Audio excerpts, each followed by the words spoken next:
Well, hello, everybody. Happy Monday, March 9th. Can you believe how fast time is flying? Welcome to the channel. If you're new to the channel, I'm really glad you're here. But before we start, don't forget to subscribe and hit that notification bell. I know if you're on your TV, you can do it just by pressing pause and arrowing down with your remote, and you can do it there just as much as you can do it on your computer. That way you won't miss any of my new and exciting content that's coming up, because this week we have a special guest coming to join us, and I'm so excited about it. For those of you that have been here and already have been here, welcome back. So glad you've returned. If you have any questions, please put them in the comments, and I'll get to them throughout the course of this stream. I'll answer as many as we can. And if I can't answer them, I'm going to tell you I can't answer them, because I'm not an expert. I'm just a mom. Was this estrangement or was this alienation? Those words get used interchangeably, but they're not the same. Understanding the difference doesn't remove the pain, but for many parents, including me, it brings relief. Not peace immediately, but relief in understanding the difference. Many parents stay stuck emotionally. I might be one of them, because they don't understand exactly what happened. And they may be the type of person that needs to know the why. That's me. And as much as I try, that why is really important. So we replay conversations. We analyze memories. We question ourselves constantly. And one of the hardest part is this: not knowing what was yours to own and what wasn't. Understanding whether something feels more like estrangement or alienation often shifts self-blame, expectations, timelines for healing, and emotional pressure. Anybody feeling the same way that I'm feeling? If you are, let me know. Oh, and let me know, where on this planet are you coming from? Because if you haven't watched any of my other videos, this group is larger than anyone ever expected. We just don't talk about it. Why?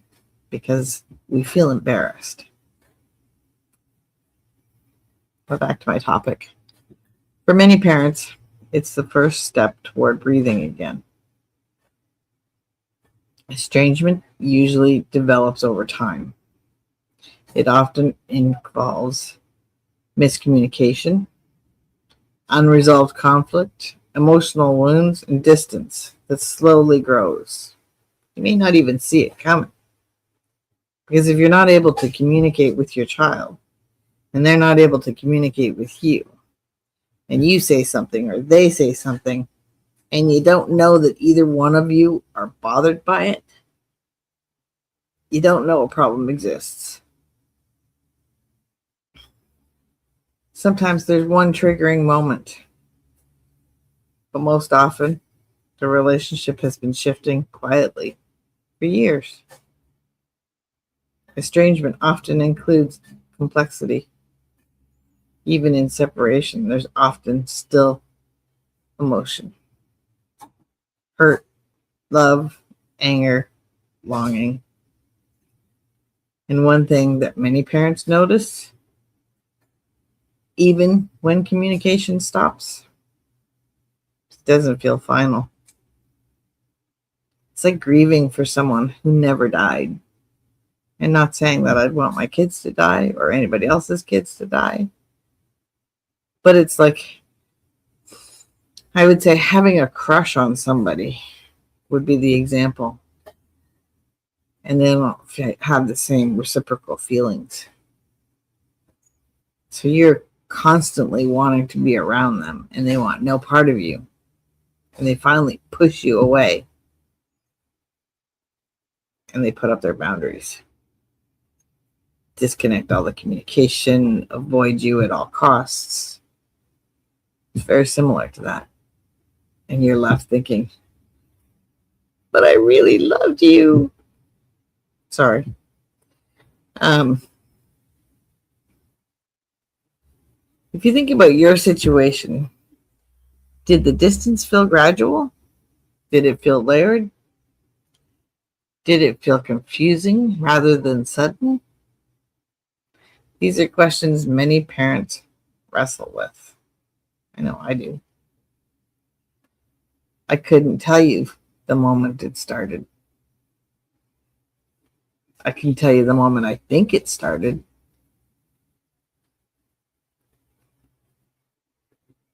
But I don't think that's where it started.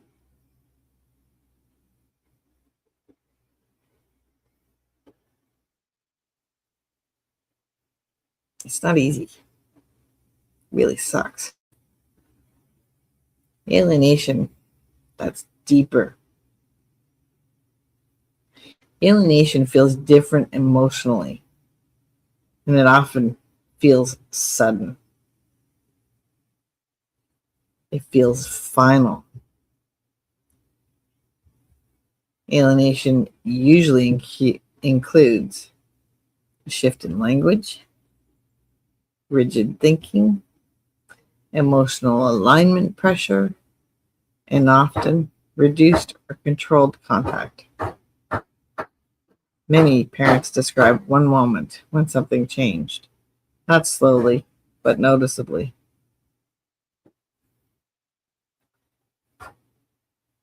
Some parents say, I don't recognize the way they talk anymore. Who are these people? Where did they come from? Why are they talking to me like this? Or that's something I hear constantly. My situation with my son, it never felt simple. There were real struggles between us, real tension, real emotion. But there was also an outside influence from his father. Now I had full custody. We divorced when this particular son was 5. And over time, I noticed changes. The language shifted. Certain phrases felt rehearsed, and conversations stopped feeling mutual. And the emotional tone became different. That's when I began realizing how estrangement and alienation can exist together. And those two words, they just magically appeared in the last, 2 years, 3 years, 4 years, maybe? I'm going back 20 years.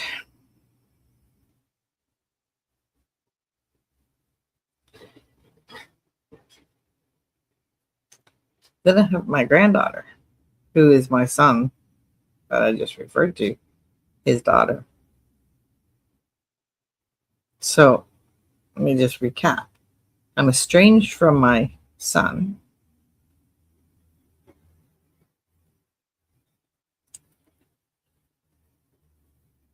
And there's an external force, which I believe to be his father, who's causing alienation. He's not promoting like I would. That's your mother. Go talk to your mother. Call your mother. He was sick at one point during our life, and I told the boys, you better call him. Don't be mad at him. Don't be arguing with him. I stood up for him always. But when it came time for him to stand up for me, he couldn't do it. When my granddaughter came along, which is another generation, she's only 8 years old, and in that situation, The change didn't feel gradual. It was felt sudden. Contact changed quickly. I didn't have a lot of contact with her, but I was shut out real quick. Access became limited, and the narratives were formed. I don't even know if she knows that I'm her grandmother. I send her Christmas presents, I send her birthday presents, and I always somehow manage to put love grandma, love grandpa. Whether she gets those or not, I don't know. I'm alienated from her.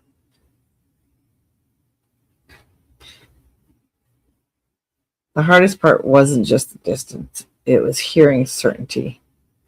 Certainty without curiosity. That's something many alienated parents recognize.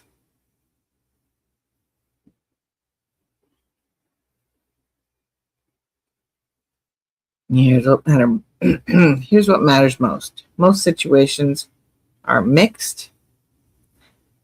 There can be real conflict and outside influence. Understanding that reduces the extremes. It helps parents move away from it's all my fault or it's not all my fault. Because it's ultimately, it's no one's fault. No one is to blame for what happens in relationships because it takes two people to have a relationship. And if either one of them are lacking in something, the ability to communicate, the ability to say no, the ability to say, I've got a problem, the ability to just be outspoken and truthful to the other person. Everybody's guessing. And in this world where we're dealing with cell phones and text messages and social media, there's no tone, there's no smile, there's no sarcastic snicker after a statement. So nobody really knows who's saying what and how it's coming across to the other side. Interpretation, perception makes a big difference. So we move away towards something healthier, which is clarity. And the clarity is, and I'm still working on this, is figuring out how to live without them. When I spent most of my life, even as a child, not a child, but a teenager and a young adult, preparing to be a mom. And now all of a sudden, I'm not. I don't have that future to look forward to of Christmas dinners, Thanksgiving, birthday parties, granddaughter parties, new grandbabies or weddings. None of that. Unless some miracle happens, I have to get clarity for me. Understanding that this is where it is. This is what I'm stuck with. It's where self-love comes into play. And I'm working on that one too. A lot that you need to work on it. And you know what? When you get into this kind of situation, you really take a step back and start looking at a lot of different perspectives. I'm not religious, but I am spiritual. So I look back at past life regression and my brothers and sisters. I've got 4. 2 of them did not get along with my mom, but they showed up every Sunday, every Christmas, every birthday. Did they come any extra times? No. I called my mom every Sunday, no matter what, along with being at whatever event, Christmas, birthdays, blah, blah, blah. But there was two of them that just constantly berated her behind her back, and in some cases into her face. So she knew. And then it goes back even further. Well, not further. My dad estranged with my sister when she was 16 years old because she was dating somebody older than her. He didn't like it. He forbid her. So what'd she do? She moved out. And then the rest of us were told you're not to have any contact with her. So we were alienated from her. But alienation and estrangement, those didn't exist back then. Those weren't the words that were used. So this is not something that's new. It may be more pronounced because we have social media and because there are support groups and because it's just, I use the example of cancer. 100 or 80 years ago, I don't even know when cancer was officially proclaimed, but they didn't call it cancer. That doesn't mean it didn't exist. They didn't call it AIDS. That doesn't mean it didn't exist. It just didn't put a name on it. Once they put a name on something, now it is something. So they didn't call it estrangement. They called it family conflict. They didn't call it alienation. You're not allowed to see her.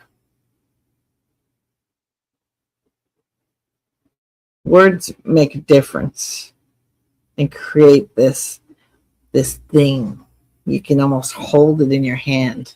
This thing that now you have to look at. You have to face it and you have to feel it and you have to understand, why is this happening to me? And you have to know the difference. Why is this one different than that one? Do I have both? Is it just one? Who's it with? So clarity is huge.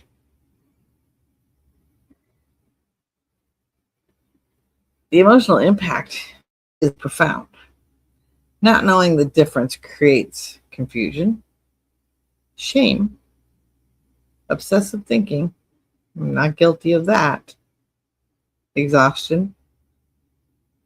Understanding the dynamic doesn't erase the grief. We all know that we have to go through the grieving stage, even though nobody has passed away. And those 5 stages, they can last quite a while. And if by chance you get a call or a text or an email, you have to start all over again. So if my mother had told me before I had children that this was what I was going to get put through,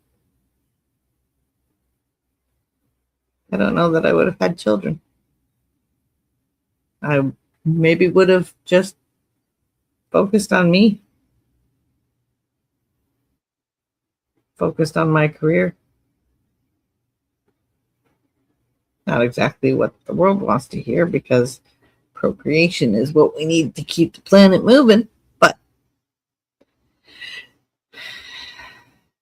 it doesn't erase the grief. But it does reduce the chaos a little bit. You can function. You can get up out of bed. You can maybe go to the store. You can watch TV.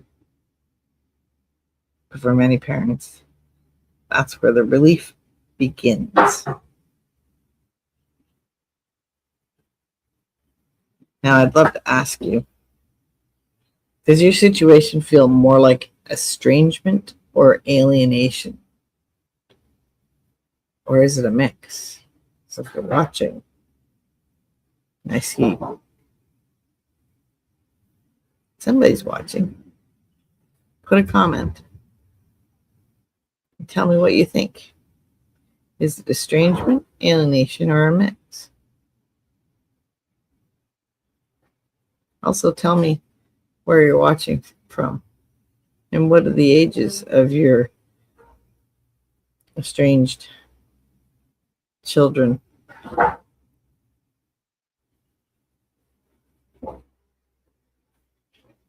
or your estranged grandchildren or alienated children, alienated grandchildren.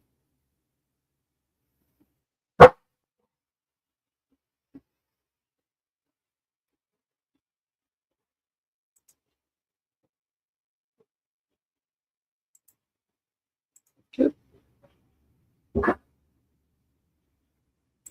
Okay.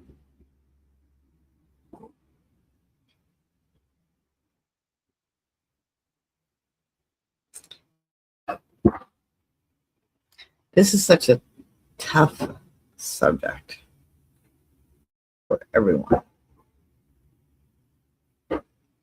Husband and wives don't know how to talk about it to each other because a woman very differently than a man. If the kids aren't both, if it's caused by divorce, which is possible, can you blame somebody? Do you feel blame on someone? It's There's more topics that I plan to cover, and I put a list of it up on my Facebook group, and it's called the same as this channel. What estrangement feels like. It's right here in front of my face. Yeah. Good for that on Facebook, and join the group if you like. It's a private group. I want to thank you very much for being here, for listening to me. I really hope something in this conversation helped you.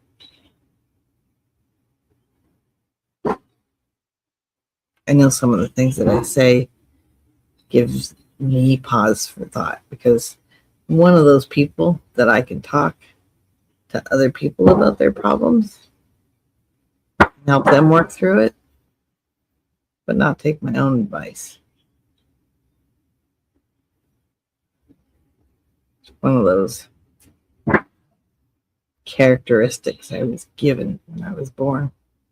You know, when you get in the line after being born, then you get patience. No, missed that line. You get empathy. Well, I got that. You get, I don't know, blonde hair. Yep, okay. Blue eyes. Nope. Being able to take someone else's advice. I can listen to it. Unless I immediately disagree. Because I did get that stubborn quality. Understanding what happened doesn't erase the pain. But exploring it, dissecting it, getting a piece of paper and writing it all out, doing the shadow work of how did I get from there to here? What happened in between? Did I change? Did they change? What broke? What didn't break?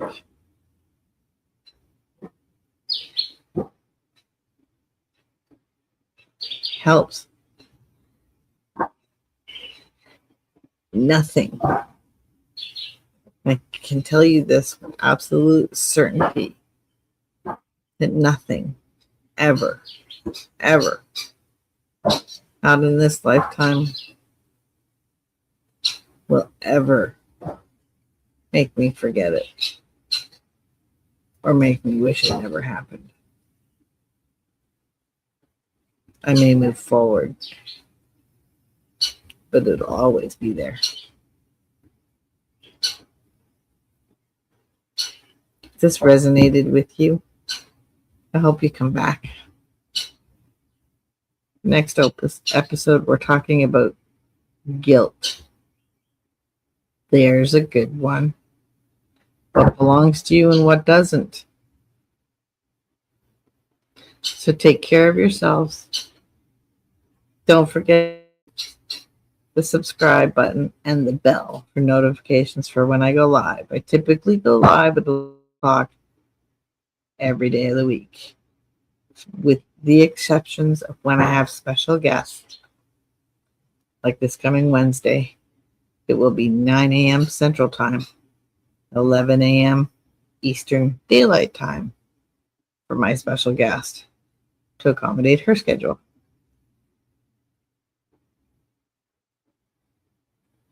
And I hope to see you again soon. Tell yourself you're not alone.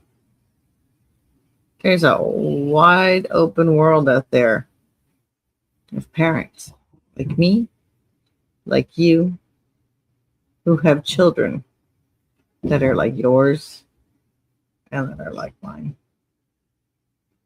Now, I'm not saying run out and tell the lady in the grocery store, because it's none of their business. But talk to somebody.